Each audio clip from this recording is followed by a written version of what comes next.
to another episode of Come Over for Dinner. I'm so glad you're joining me. Today I have a very special guest. Her name is Catherine Kim, Cat Kim for short. Welcome, Catherine. Thank you for having me. I'm very honored to be here today. Well, thank you for coming. I know she sacrificed to come because she has two precious little girls and a little boy on the way. So she is a very busy mom. She works from home, does some real estate. What else do? You do some design? I don't do too much real estate anymore. My true passion is architecture and interiors, and also cooking and my kids. Yes. And so I do all of that from literally my kitchen and my dining room table. That's amazing. You have a degree in architecture and design, don't you? Yeah. So my husband and I are high school sweethearts, and then we both went to U of I. And he studied computer science, and I studied interior architecture and got a minor in architecture. Okay. And U of I is University of Idaho. They are both in the Pacific Northwest.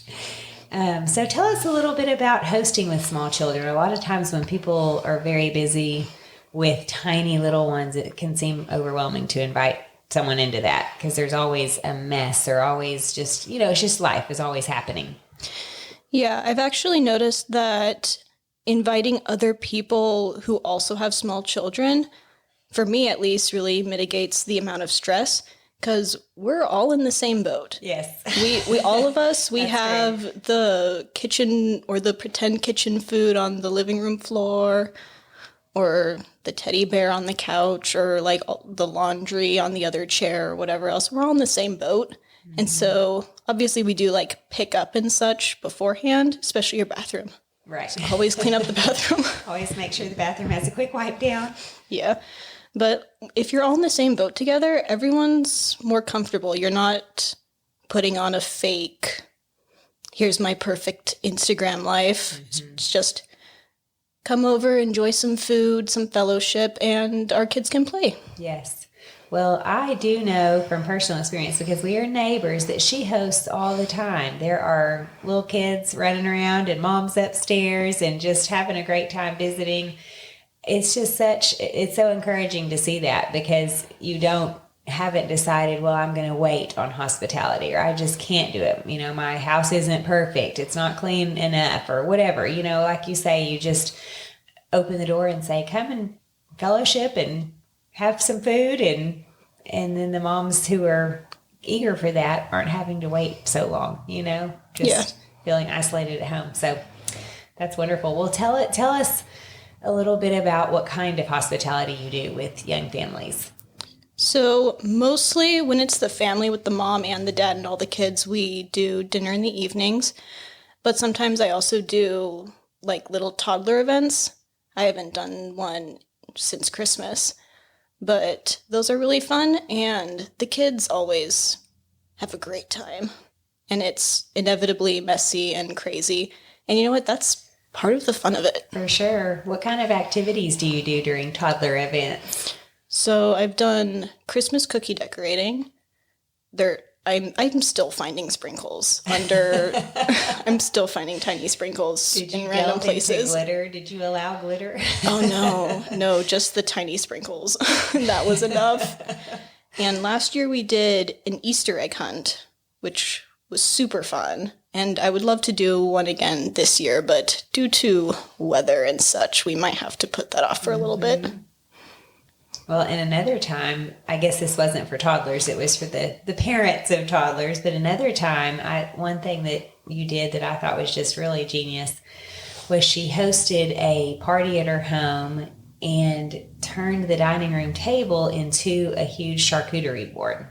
Yeah, pretty much. So took a clean table, and instead of putting a tray and another plate, it was just the table was the giant tray. And that was so fun and easy. Yeah, it was really fun. I did do a few like special, not charcuterie type appetizer things.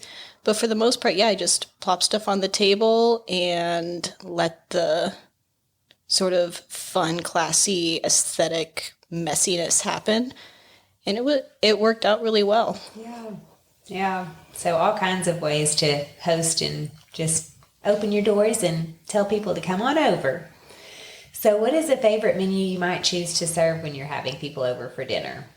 So after a lot of trial and error, actually, I've sort of stuck with a Cajun spiced shrimp pasta, which is not spicy, a fruit salad, and then tiramisu for dessert. I generally do a meat, starch, produce type of thing. And if someone offers to bring something, that's great.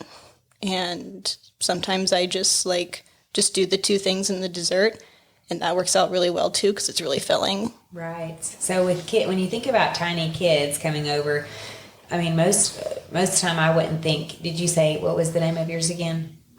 This pasta part. Oh, the Cajun spiced shrimp pasta. Cajun spiced. So if you think Cajun spiced, how do you serve that when little kids are coming over? Why not hot dogs and mac and cheese? So I really focus on kid-friendly hospitality without sacrificing the comfort of the adults. And honestly, I mean, I'm not really into hot dogs. If I'm going to a barbecue or something, that's great. Right. There is a time and a place for a hot dog. But when you're going over to someone's house, it's for like a formal, or maybe not formal, just a nice casual meal. dinner. Yeah. I mean, you're expecting a real meal, not hot dogs. Yes, And when you mac expect and a cheese. real meal. Not the kids are eating, yay. Yeah. It's nice to have something that's versatile enough for the kids, but classy enough for the adults. So with the Cajun spiced pasta, there's lots of substitutions that you can do for it. You can also do like chicken over shrimp if there's like an allergy, rice instead of pasta.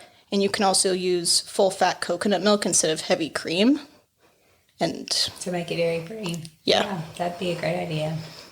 I have classed it up, sort of like make it sort of snazzier with homemade pasta, which takes some extra time, but really it's worth it in the end. I was going to say Often. it would be worth it. That would be amazing. It'd be delicious to come over and have somebody have made homemade pasta for me.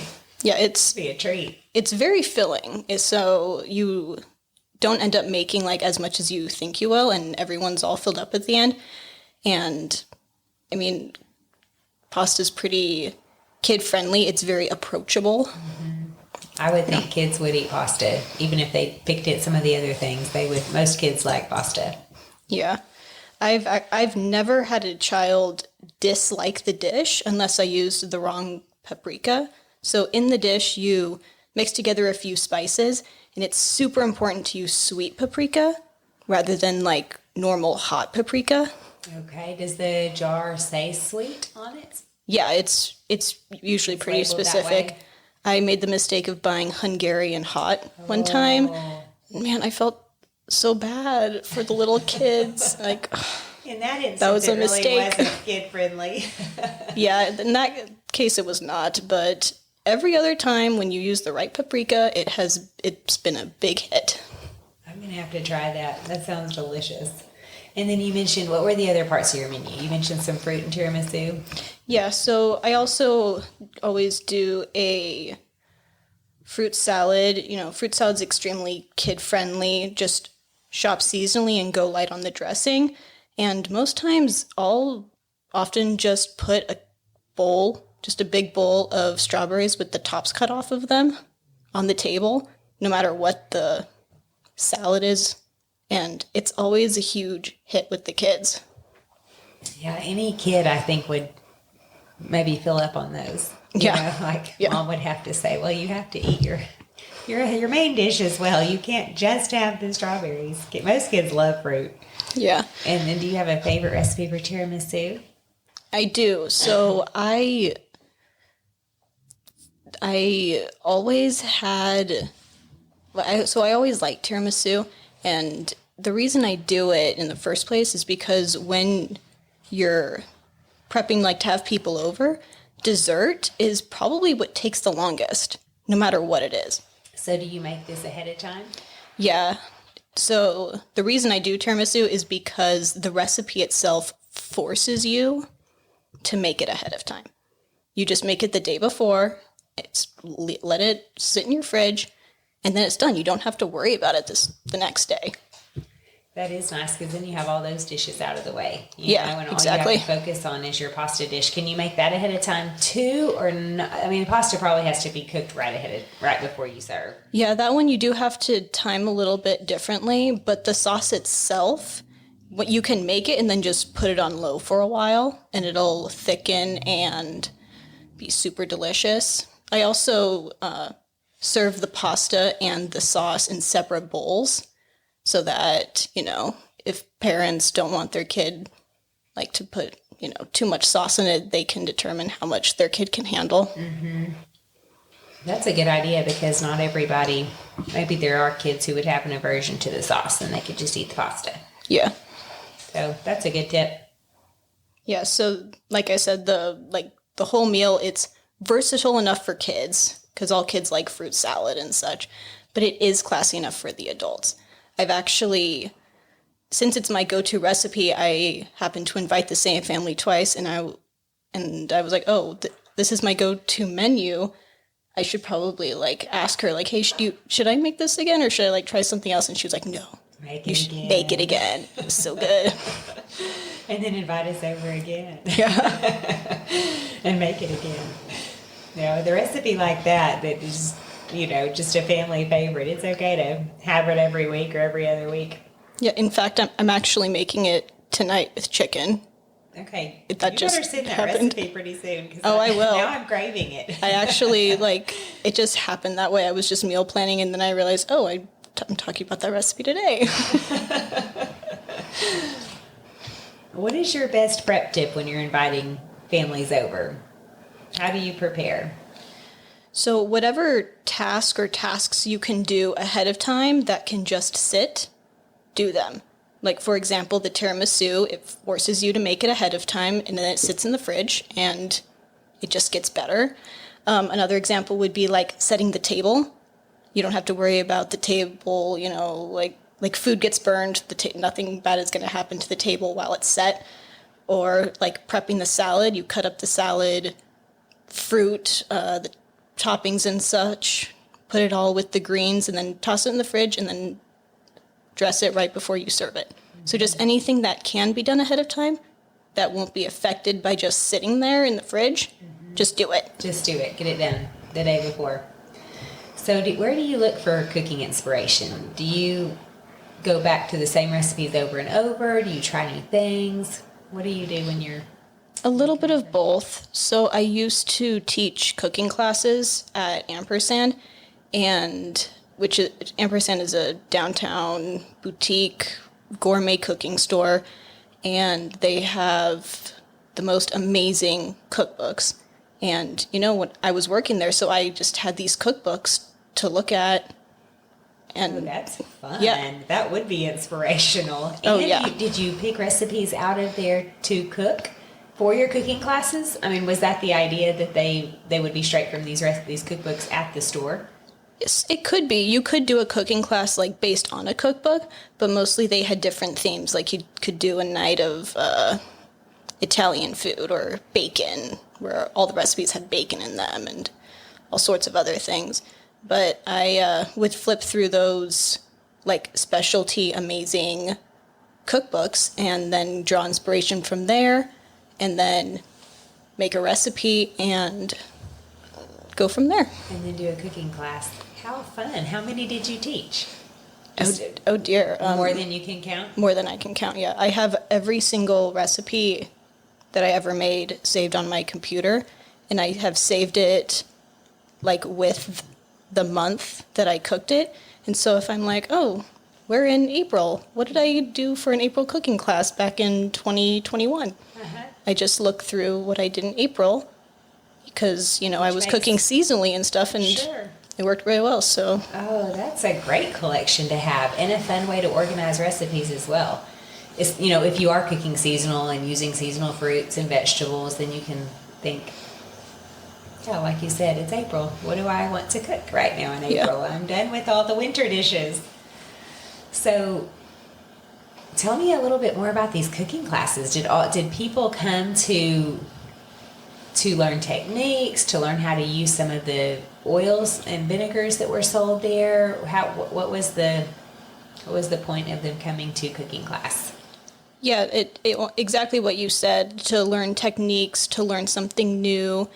I like to describe them as like a cooking show you see on TV. You know, there's the big audience and they're cooking mac and cheese or whatever they're cooking.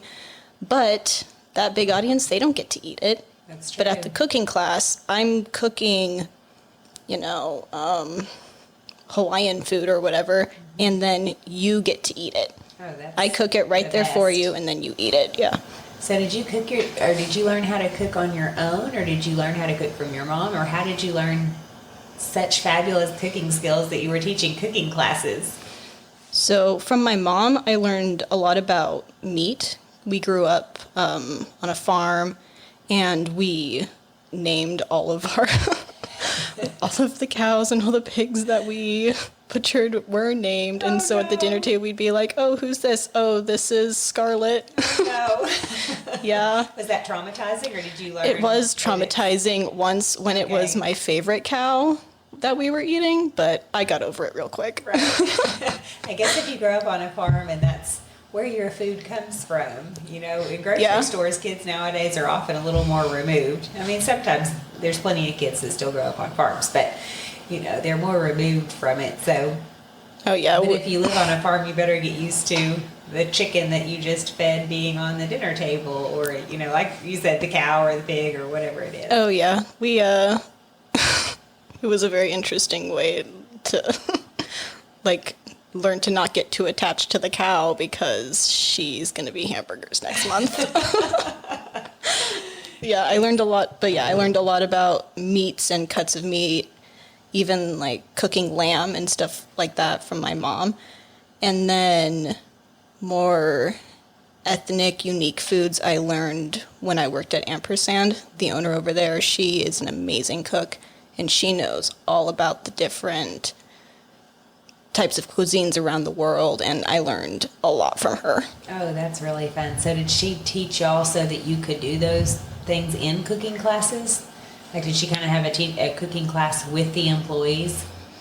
No, she taught cooking classes, of course, and I would sort of like glean her knowledge while I was working there, wait staffing or whatever else. And then I was just really inspired by her, and I asked her one day, like, "Hey, do you think I could teach a cooking class?" And she was like, "Sure, like, make a couple of recipes, try them out on me, and then we'll see from there." And then off you went. And off I went. That's amazing. Do you have any shopping or cleaning tips when prepping for company, especially when having little tiny ones underfoot who really aren't old enough to help you? You know, a lot of families, they talk about kids doing chores or helping in some way, but yours are awfully small. So my oldest is 3. She's like, I'd say that's old enough-ish. And then my second is 18 months old. Or is she 19 months old? Oh, goodness. All the months blur together at some point. That's true. And thankfully, like when my first was that age, 18-ish months, like, no, not all that helpful. But now that she's like older and like more mature, I guess, whereas mature as like a 3-year-old could be, right? The younger one just sort of copies her, which is kind of good, and it can be bad, you know. Yes, that's true. Big sister better be doing the things that are copyable. Yeah, I'm really focusing on that right now. But yeah, so with cooking and with like shopping and stuff with them, I mean, just shopping with them's not a big deal, but I do meal prep around like, oh, we're having this family over on Thursday. And so I just make sure to get all those ingredients just the one time we go out. And the reason I do the menu I do is because like the shrimp Cajun pasta, you can find those ingredients all year round. It's not like my signature dish is like a rhubarb pie or something. You're like, oh, it's not rhubarb season, because 99% of the year is not rhubarb season. Right. So your main dish that you have for company, you can like you say, you can just always find the ingredients. Yeah, exactly. That's perfect. And what about cleaning? You said that the 3-year-old's old enough to help you. So what do you have her do? So before, she would always like take the silverware, the napkins, or whatever it was off of my already set table because, I was being smart about doing the things that could just sit. She was deconstructing. She was deconstructing them, yeah. But once I let the kids like really be a part of it, that was not so much of an issue. She was like, "Oh, you want to sit next to June? Okay, you go choose the plates that you and June are going to eat, and then put them by the bench." She had a lot of buy-in to leaving in there because she put them there. Yeah, exactly. So she was real proud about her setting, and she knew they were supposed to stay. That's a great idea. Yeah. The 18-month-old hasn't quite caught on to that yet, but I'm sure it'll come very soon. She'll get there. She'll stop deconstructing the table soon. Yeah. And something I noticed for this, actually, if you don't set the table up all the way, that's okay too. If just beforehand you get all the plates and all the silverware that you're going to use, just get it on the table, like in the center where the kids can't reach it. Because I have definitely have it happen where you're setting the table last minute and then you're like, oh shoot, I need a couple more glasses. Let me go to my room and grab my abandoned glasses off my nightstand. Because let's be honest, we all have an abandoned glass on our nightstand. Yes. And then you're like awkwardly washing the dusty glass from your nightstand. As company's walking in the door. Yeah, pretty much. Right. So if you kind of collect everything ahead of time, even if it's not set, you're at least ready to quickly set the table. Yes. That's a good idea. What is your best advice for showing warm hospitality to those coming into your home? How do you make your guests feel warm and welcome? So something I've really started like implementing or like noticing is, if the kids are having a tough time, then so are the parents. Because if, the kid doesn't like the food or whatever, or they're shy, they don't want to go play with the other kids, they just want to sit in mom's lap. And you know what? I like it when my kids sit in my lap, but not for, 2 hours while I'm trying to eat. Right. That's true. That's tough. Yeah.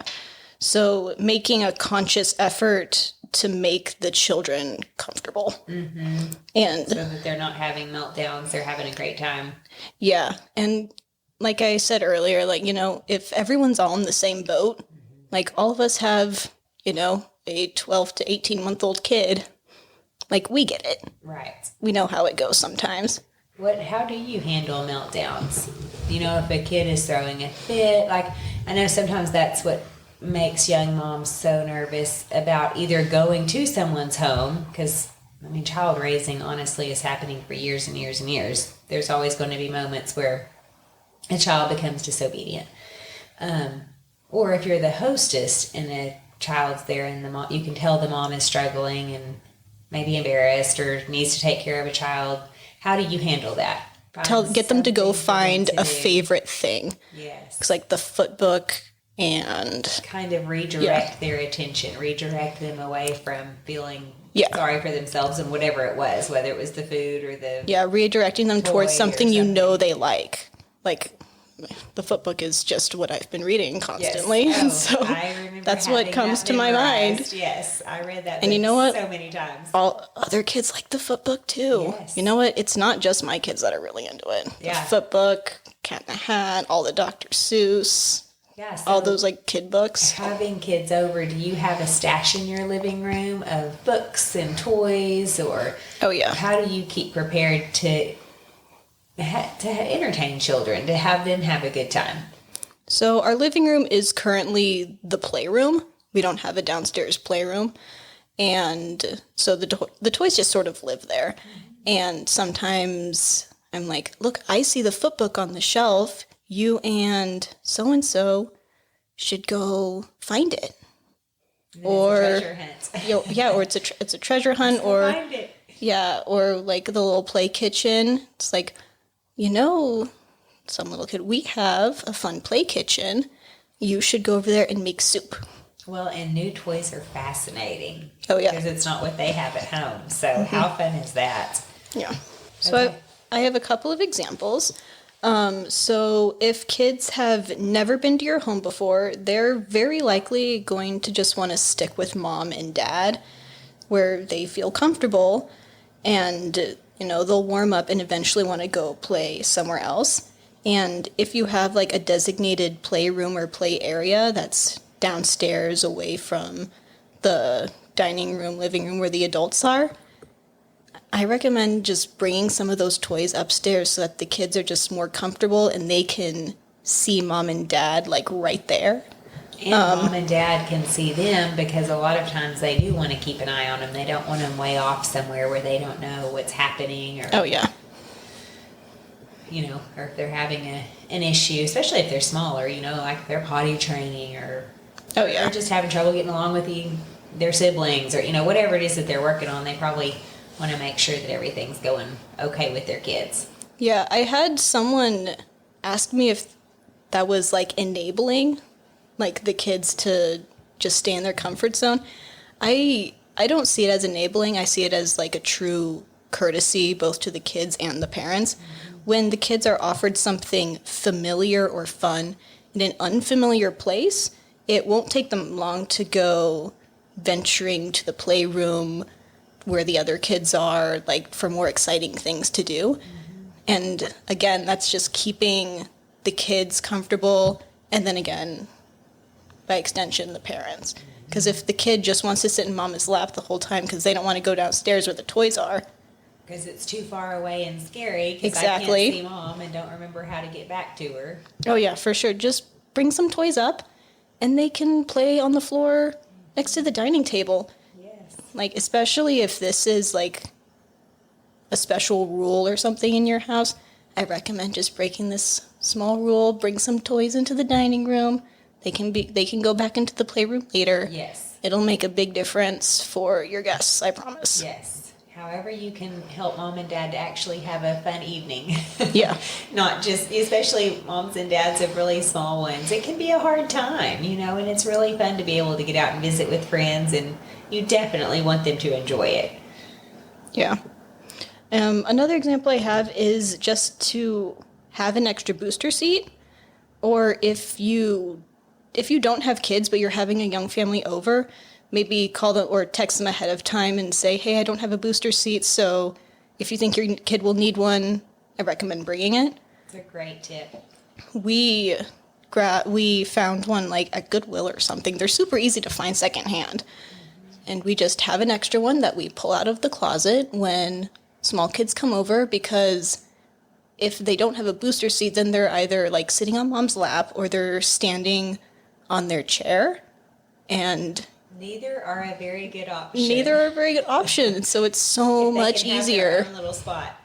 Oh yeah, so much easier when you just pull out the extra booster seat and that's where they can sit. Yes. Yeah. And then it frees up mom's arms and makes it just a little more relaxing for both mom and kid.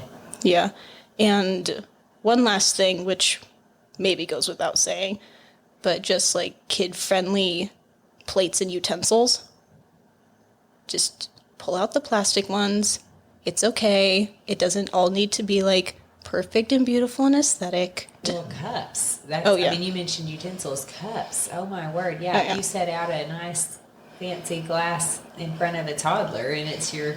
Oh yeah, even if it's not a fancy glass, if Part it's of just the like set. just a glass that could break. It's most likely going to if a toddler's using it. Yeah, just kid-friendly plates, utensils, and like I said, maybe that goes without saying, but it makes a big difference when I don't have to watch my kid, possibly toss their plate or something onto Right. the floor. Or you're cringing when they pick up their glass, like, please don't break her glass. Oh, Please yeah. Don't break her glass. Just like grab a couple extra those like Camelback water bottles or whatever.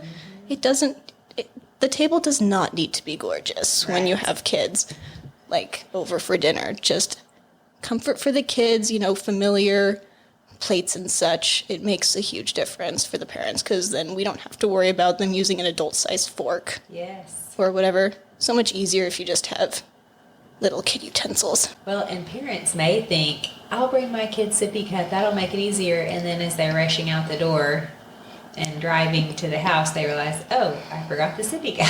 Oh, yeah, for sure. It's hard to remember Yeah. all the things.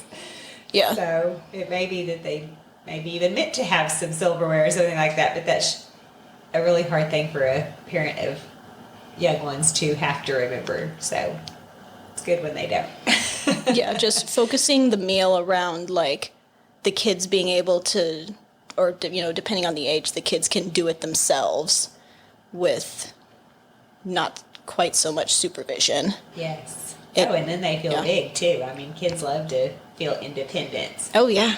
And mom and dad not hovering over them and feeding them every bite or cutting the food or whatever. It'd be kind of fun to just be big and sit there in your booster and with your own utensils and nothing needing to be cut.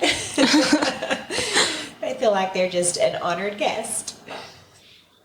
Yeah, it's those little things that, like, make the kids comfortable, and then, like I said, by extension, the parents, because then the kids will eat. Yes. And then everyone's happy. Oh, yeah, you want to avoid the hungry children. Yes, everyone's happy. They get down and they go play. And mom and dad can still see them. Yeah. Where they're playing. So the parents can visit. What is your must-have kitchen item and where can we find it? So, apart from the obvious, like Dutch oven, good knives, and kitchen shears, those are just, you know, everyone's go-to, you know. Right. My must-haves are mini spatulas Okay. and silicone-tipped tongs. Okay. And they have to be from Tovolo, which is a brand. Uh-huh. That is the best brand out there. Really? Oh, yeah. I can't stand other brands. For those two things in particular, or do you buy all of your little small kitchen gadgets? They're like, you said, mini spatulas and silicone-tipped Tongs. Yeah. Those are your top two. Yeah, so mini spatulas I think you can find from several different companies, but the tongs, you got to get them from Tovolo. Okay. They're amazing. I'll have to look into that. I have 3 pairs of them, and I use them All every the time. single day. Oh, yeah. Okay, wow. And you mentioned kitchen shears. Does that usually, are you talking about the ones that usually come with a knife block set? Oh, those, or just a normal pair of, like, KitchenAid shears. Okay. Because I think I have 5, 6, maybe more pairs of kitchen shears, and I am using them all the time. What Oh, yeah. do you use them for? Because I do sometimes, like to cut bacon or something like that. What do you use yours for? So I don't know if other people do this. I think they do. But in Korea, people use scissors to cut almost everything, Really? like green onions and stuff. Okay. So meat, green onions, like literally almost everything.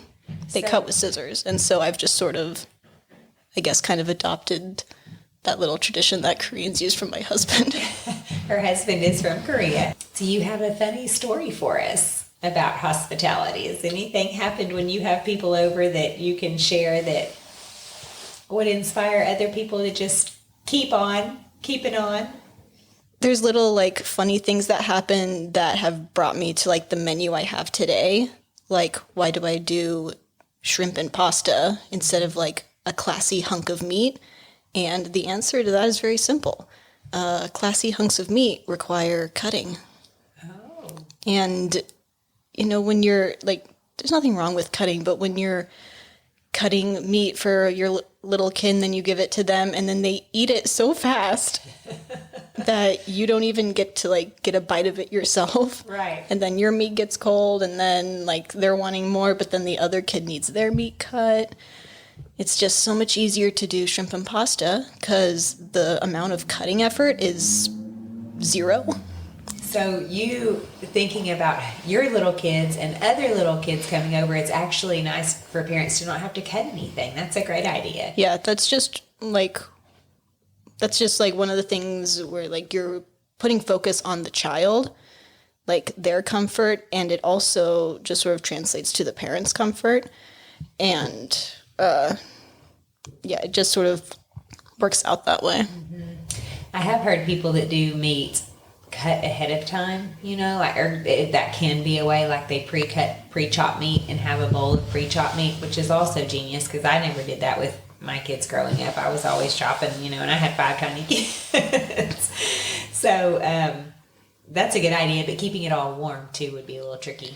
Yeah, I mean, I've tried that, cutting meat and like serving it in a separate bowl. I got nothing against it. It's just You like the pasta and where there's just no worry yeah, of cutting. there's no wonder. Like, is it gonna be easy to cut or whatever else? But yeah, shrimp, you don't even need a knife to cut that. You can just do that with your fork. Yeah, that's a great tip. All right. Well, thank you so much for joining me today. I really have enjoyed hearing about your kid-friendly hospitality and your encouragement for hosting with small children, especially very small children. I mean, 3, 18 months, a baby on the way. She is still doing it, guys. So you can too. All right. Until next time. Bye for now.